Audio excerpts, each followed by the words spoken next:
tuturor, vom posta și Granny mâine, promit că mâine vom posta Granny și Minecraft, dar astăzi am o chestie super specială. O să vă arăt noul brawler de Brawl Stars, care va fi următorul brawler de Brawl Stars. Haideți să vedem următorul brawler. Deci, acesta va fi noul brawler, vedeți și voi?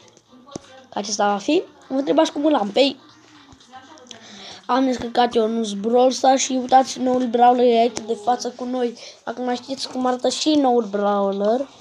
Deci, da, este noul brawler. Acesta va fi noul brawler, vă garantez eu că acesta va fi noul brawler. Și bă, și eu nu l-am luat pe shop sau ceva. L-am dat aici la un local brawler, că vă arată ăsta cu Brawl Box și costă doar un gem, vedeți acolo. Și o să încerc eu să fac la 3 dimineața, dar nu sunt treaz la 3 dimineața, dacă sunt treaz, se deschid cum se zice, mă, Hell Chest, da, ceva de genul.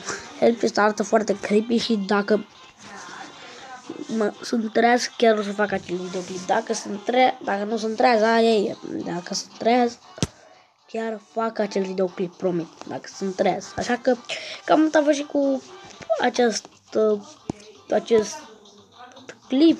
Eu sper că v-a plăcut și nu uitați să dați acel buton de like și dacă mai aveți videoclipuri de genul cu Brawl Stars, dacă vreți chiar să începem o serie. Așa că eu am fost Taură. Adio.